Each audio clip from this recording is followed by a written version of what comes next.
आ जाइए। पिछले वीडियो में हमने कहां तक समझा था? तो पिछले वीडियो में हमने समझा था भाई क्या क्या हमने समझ लिया, उपापचय क्रिया के बारे में, हमने अपचयन समझा, हमने उपचयन समझा।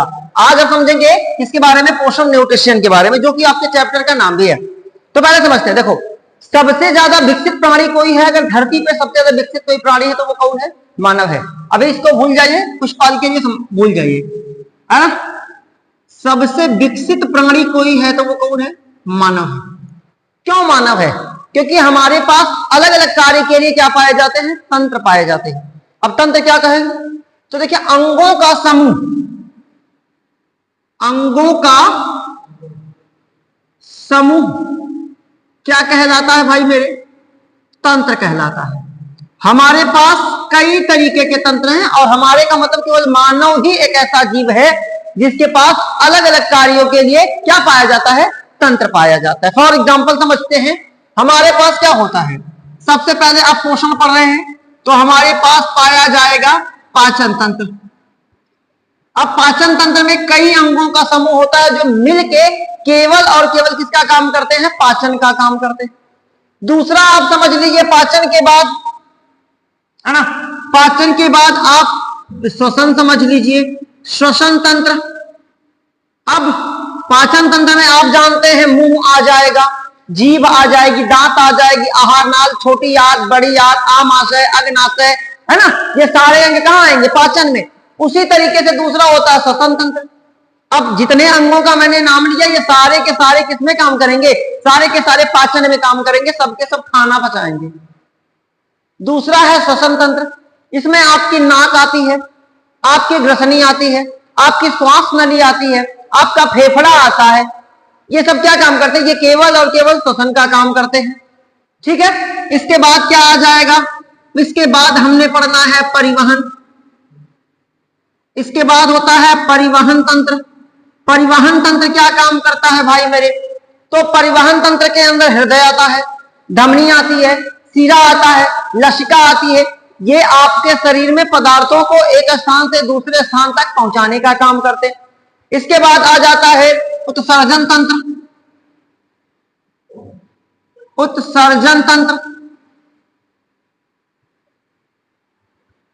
उत्सर्जन तंत्र में क्या होता है? शरीर के अंदर जो अपशिष्ट पदार्थ बनते हैं उन्हें शरीर से बाहर निकालने वाला तंत्र, जिसमें किडनी आती है, लीवर आता है, जो आपको किडनी मुख्य रूप से पढ़ना है, त्वचा आती है। ये सभी क्या है? ये सभी के सभी ऐसे अंग हैं जो अपशिष्ट पदार्थों को बाहर निकालते हैं। और बेटा यही चार आपको पढ़ने हैं, यही चार, है ना, कक्षा 10 वालों के सिलेबस में दिया गया है। तो आप क्या कहेंगे? क्या समझा आपने?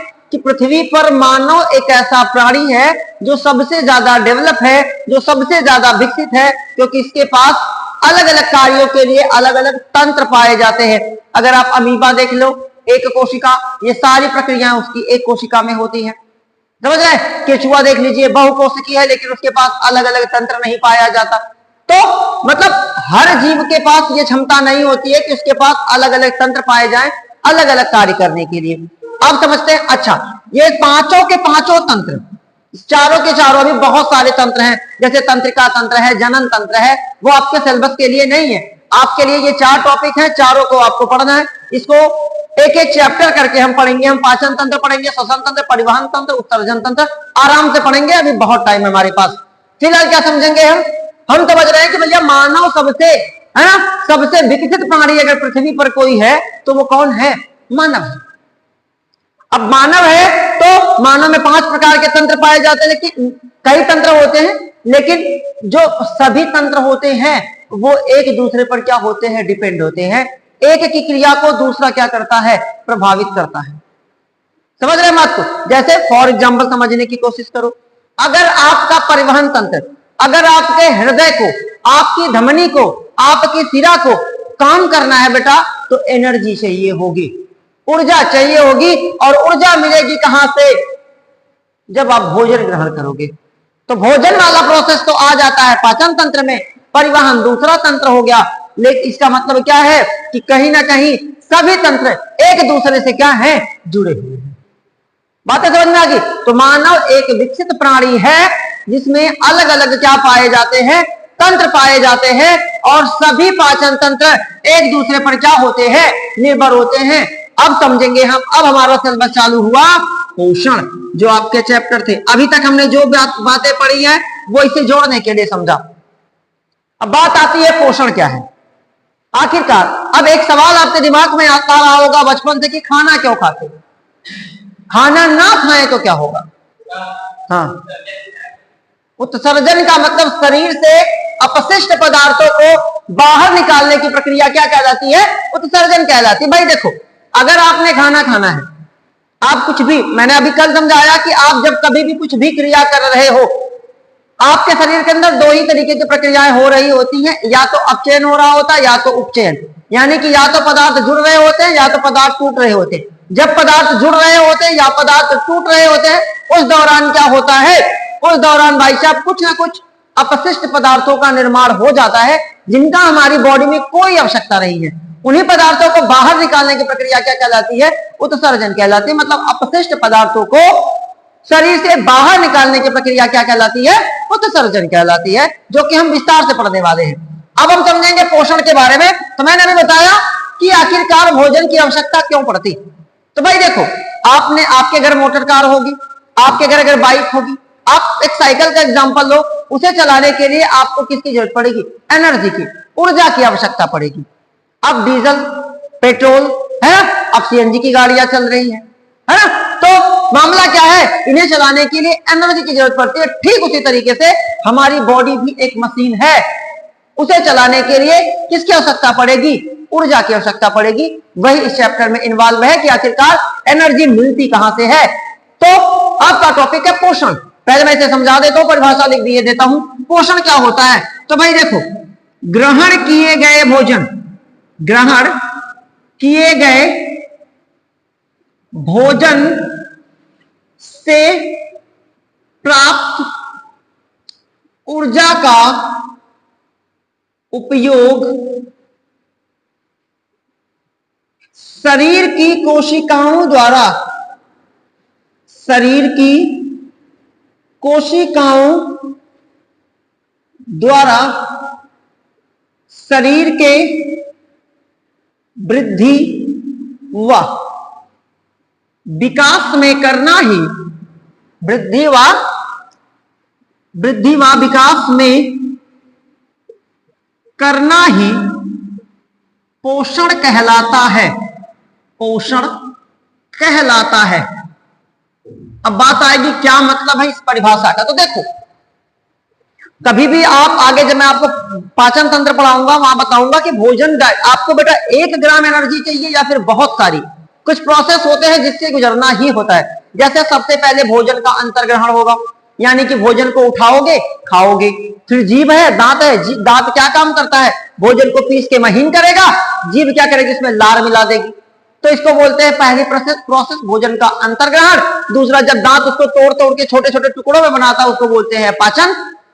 अब उसके बाद वो चला जाएगा ग्रास नली से, ग्रास नली से जाएगा भैया पेट में। अब पेट में वो भोजन पचेगा, है ना। और जब वो पच जाएगा तो उसमें जो आवश्यक पदार्थ होंगे उनको क्या कर लिया जाएगा, अवशोषित कर लिया जाएगा। अवशोषित करने के बाद उसे क्या कर दिया जाएगा, शरीर के विभिन्न हिस्सों में भेज दिया जाएगा। अब समझो प्रोसेस क्या है, अंतर्ग्रहण, भोजन को उठा के जीवा पर रखना ही भोजन का अंतर्ग्रहण कहलाता है। भोजन उठाया, मुख में रख दिया, भोजन का अंतर्ग्रहण हो गया, भोजन को अंदर हमने कर दिया। दूसरा, अब हम क्या समझने वाले, भोजन का पाचन। जटिल भोज्य पदार्थों को तरल भोज्य पदार्थों में बदल देना क्या कहलाता है, पाचन। रोटी आपने जो खाया है, बड़ा वाला पीस खाया है, आपने उसको क्या कर देना है, छोटे छोटे टुकड़ों में तोड़ देना है, वही तो पाचन।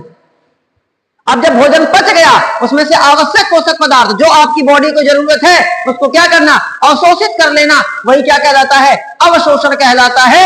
और इसी भोजन को शरीर के विभिन्न भागों, सोखे हुए भाग को, जो हमने विटामिन, प्रोटीन, खनिज, लवण जिसको भी अवशोषित किया है, कार्बोहाइड्रेट, वसा जो भी, उसको हम शरीर के विभिन्न भागों में पहुंचाएंगे, वो हो जाएगा स्वांगीकरण। उसके बाद अपशिष्ट पदार्थों को शरीर से बाहर निकाल देंगे, वो हो जाएगा उत्सर्जन, या जिसको हम कहते हैं बहिक्षेपण। समझ रहे। तो अब क्या है, ग्रहण किए गए, जो भोजन आपने ग्रहण किया है, या क्या लिखा है, ग्रहण किए गए भोजन से प्राप्त ऊर्जा, जो ऊर्जा प्राप्त हुई है उसका उपयोग शरीर कहां कर रहा है, वृद्धि व विकास में। शरीर के अंदर जो कोशिका हैं, एक मनुष्य के शरीर का निर्माण लगभग 5 अरब कोशिकाओं से होता है। तो हमारे शरीर के अंदर जितनी कोशिकाएं हैं सबको चलाने के लिए ऊर्जा की आवश्यकता पड़ती है। वो ऊर्जा कहां से मिलेगी? भोजन से मिलेगी। जब आप भोजन कर लेंगे, ग्रहण कर लेंगे, पच जाएगा, उससे जो एनर्जी मिलेगी, उस एनर्जी, उस ऊर्जा का इस्तेमाल शरीर की कोशिकाएं शरीर के वृद्धि, विकास, मरम्मत, है ना, रोगों से लड़ने आदि में करती हैं। इसी को हम क्या कहते हैं? पोषण कहते हैं, न्यूट्रिएंट्स कहते हैं। तो ग्रहण किए गए भोजन से प्राप्त ऊर्जा का उपयोग, ग्रहण किए गए भोजन से प्राप्त ऊर्जा का उपयोग शरीर की कोशिकाओं द्वारा शरीर के वृद्धि व विकास में करना ही क्या कहलाता है? पोषण कहलाता है। अब एक सवाल आता है कि भाई साहब, आखिरकार भोजन की आवश्यकता क्यों पड़ती है? सवाल उठना भी लाजमी है कि भोजन की आवश्यकता क्यों पड़ती है। तो चलिए हम इसको पॉइंट बाय पॉइंट समझते हैं कि आखिरकार हम भोजन क्यों करते। तो पहली बात, जब एक बच्चा छोटा होता है, देखते होंगे वो भोजन बहुत ज्यादा, वो बहुत बार, उसको दिन भर आप खिलाते पिलाते रहो, वो खाता रहता है। क्यों? क्योंकि अभी वो जिस अवस्था में है उसके शरीर को ज्यादा एनर्जी की जरूरत है, अभी उसे विकास करना है। तो पहला, भोजन की आवश्यकता क्यों होती है? तो वृद्धि व विकास के लिए, विकास के लिए। और बेटा वृद्धि विकास के लिए यानी कि बॉडी को ज्यादा ऊर्जा किससे मिलती है? बॉडी को सबसे ज्यादा, शरीर को सबसे ज्यादा जो ऊर्जा मिलती है वो किससे मिलती? कार्बोहाइड्रेट से मिलती। और कार्बोहाइड्रेट्स के लिए आपको किस पर निर्भर रहना पड़ेगा? आपको रहना पड़ेगा बेटा अनाज पर निर्भर। अनाज में आपका आ जाएगा गेहूं और आ जाएगा आपका धान यानी कि चावल जिसको आप कहते हैं। इनमें सबसे ज्यादा आपको क्या देखने को मिलेगा? कार्बोहाइड्रेट मिलेगा। यानी कि शरीर को ऊर्जा प्रदान करने के लिए, है ना, वृद्धि व विकास के लिए, या यूं कहें शरीर को ऊर्जा प्रदान करने के लिए भी किसकी आवश्यकता पड़ती है? भोजन की आवश्यकता पड़ती है। दूसरा क्या होगा, है ना, दूसरा ये हो गया भैया भोजन, वृद्धि, विकास। अब आगे देखिए, आपके शरीर में बेटा टूट फूट की मरम्मत, टूट फूट की मरम्मत। आपकी बॉडी में लगातार कोशिकाएं मर रही होती हैं, बन रही होती हैं, मर रही होती हैं, बन रही होती हैं। तो ये जो कोशिकाएं मरती हैं, ये कोशिकाएं जो बनती हैं, इन्हें बनाने का काम कौन करता है? तो भोजन ही करता है। लेकिन भोजन का एक अवयव होता है जिसका नाम क्या होता है? प्रोटीन। याद रखिएगा, टूट फूट की हो सकता है वो विकल्पी में सवाल पूछे जाए भविष्य में, कभी भी किसी भी कॉम्पिटिटिव एग्जाम में बैठेंगे तो हो सकता है पूछा जाए कि शरीर के अंदर जो टूट फूट होती है, रिकवरी करने का काम कौन करता है? तो प्रोटीन करता है।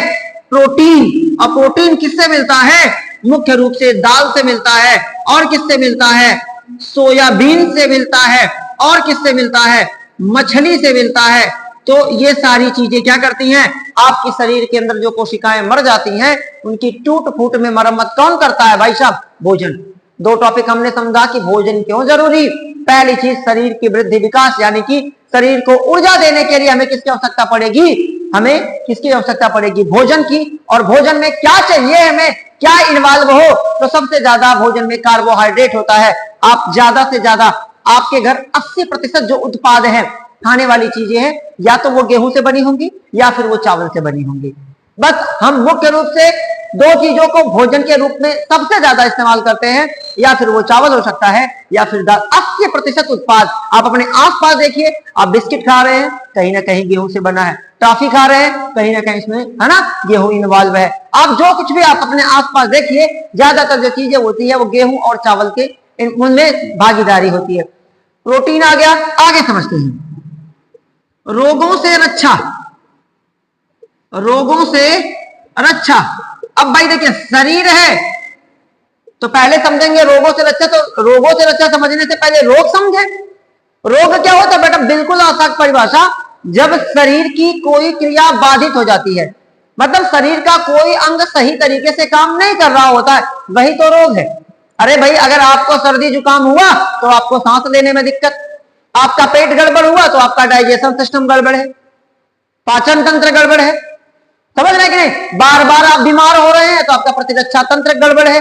तो जब शरीर की कोई क्रिया बाधित हो जाती है उसी को रोग कहते हैं, और जिसके शरीर की क्रिया बाधित होती है उसी को रोगी कहते हैं। और हमें डरना रोग से चाहिए, लेकिन हम डरते किससे हैं? रोगी से। भाई दो तरीके की बीमारियां हैं, एक संक्रामक होती हैं, एक असंक्रामक होती हैं। जो असंक्रामक बीमारियां होती हैं जिनको हम कहते हैं छुआछूत की बीमारियां नहीं है। अभी आपने जल्दी देखा होगा, पूरी दुनिया ने देखा कोविड-19 को, जिसको हमने कोरोना कहा, उसका ऑफिशियल नेम क्या है? कोविड-19। किस वायरस की वजह से हुआ था? तो कोरोना की वजह से हुआ था। तो हमने देखा वो क्या है? एक संक्रामक बीमारी। ऐसा रोग जो एक व्यक्ति से दूसरे व्यक्ति को हो जाता है उसे बोलते हैं संक्रामक रोग, और वह रोग जो एक व्यक्ति से दूसरे व्यक्ति को नहीं होता उसे बोलते हैं असंक्रामक रोग। हमारा टॉपिक है रोगों से रक्षा। रोगों से भोजन नहीं करोगे तो रोग से रक्षा भी नहीं होगी, क्योंकि हमारे शरीर में रोगों से लड़ने के लिए जो आवश्यक पोषक पदार्थ होते हैं वो किससे प्राप्त होते हैं? वो भी भोजन से प्राप्त होते हैं। फॉर एग्जाम्पल क्या चाहिए? आपको चाहिए विटामिन, और आपको क्या चाहिए? आपको विटामिन चाहिए, आपको मिनरल्स यानी कि खनिज लवण चाहिए। ये मुख्य रूप से क्या करते हैं? ये मुख्य रूप से किसमें मदद करते हैं? रोगों से लड़ने में मदद करते हैं। और विटामिन और खनिज लवण के लिए आपको फल व सब्जी पर मुख्य रूप से क्या रहना पड़ेगा? निर्भर रहना पड़ेगा। इसीलिए पंडित जवाहरलाल नेहरू ने इसीलिए ये वाला जो प्रोसीजर आपने देखा होगा कि हमें महीने में एक दिन तो उपवास करना ही चाहिए, लेकिन नहीं करते, करना चाहिए। इससे क्या फायदा है? जिस दिन आप व्रत रहते हो उस दिन आप फलाहारी हो जाते हो, आप फल खाते हो। भाई हमारे घर जो भोजन मिलता है, या तो आप दाल चावल रोटी खा रहे होते हैं, है ना, या फिर हो सकता है सब्जी चावल रोटी खा रहे होते हैं। तो जो आपका भोजन होता है, आपके भोजन में कितनी चीजें इन्वॉल्व होनी चाहिए? आपको कार्बोहाइड्रेट चाहिए, आपको प्रोटीन चाहिए, आपको विटामिन चाहिए, आपको वसा चाहिए, आपको खनिज लवण चाहिए, और आपको रुक्षांश। रुक्षांश क्या होता है? जिसको आप सलाद वलाद कहते हैं। सलाद है वो क्या काम करता है? आपके भोजन में जो बचा हुआ मिनरल्स होता है, जो नहीं मिल पाता है, वो सलाद के थ्रू मिल जाता है। तो हमारा जो भोजन होता है वो पूरा भोजन होता ही नहीं है, जिसको हम बैलेंस डाइट या फिर संतुलित आहार कहते हैं। संतुलित आहार कहते किसे हैं? वह भोजन जिसमें सभी पोषक तत्वों की मात्रा प्रचुर मात्रा में पाई जाती है, उसे हम क्या कहते हैं? उसे हम संतुलित आहार कहते हैं। फिलहाल ये हो गया बेटा आपका क्या? पोषण। आपको समझना इतना था, मैंने ये समझा दिया कि मानव सबसे क्या है? विकसित प्राणी है, उसके पास कई तरीके के तंत्र पाए जाते हैं। तंत्र मतलब एक ही कार्य को कई अंग मिलके करते हैं, उसे तंत्र बोलते हैं। पोषण किसे कहते हैं? ग्रहण किए गए भोजन, जो खाना हमने खाया उससे जो ऊर्जा मिली है उसका इस्तेमाल शरीर के वृद्धि विकास में करना क्या कहलाता है? पोषण कहलाता है। एक लाइन अगर आप चाहें तो आप यहां और बना के लिख सकते हैं, ऊर्जा की आपूर्ति। लेकिन अगर ये वाली लाइन लिख देंगे तो ऊपर वाली लाइन थोड़ी सी मिस हो जाएगी। लेकिन फिर भी ऊर्जा की आपूर्ति के लिए हमें सबसे ज्यादा किस पर निर्भर रहना पड़ता है? कार्बोहाइड्रेट्स पर निर्भर रहना पड़ता है। यहां अगर आप कुछ और ऐड करना चाहें तो कार्बोहाइड्रेट, यहां विटामिन भी लिख सकते हैं, प्रोटीन भी लिख सकते हैं, है ना। फिर इस चीज को हमें चेंज करना पड़ेगा, अनाज भी चाहिए, दाल भी हो जाएगी आपका, और यहां सब्जी भी हो जाएगी। अगर हमने ये वाला प्रोसेस कर दिया तो कार्बोहाइड्रेट। अब कार्बोहाइड्रेट अकेला सबसे मुख्य रूप से किसमें मिलता है? तो वो मिलता है भाई मेरे किसमें? अनाज में मिलता है। और अनाज में गेहूं।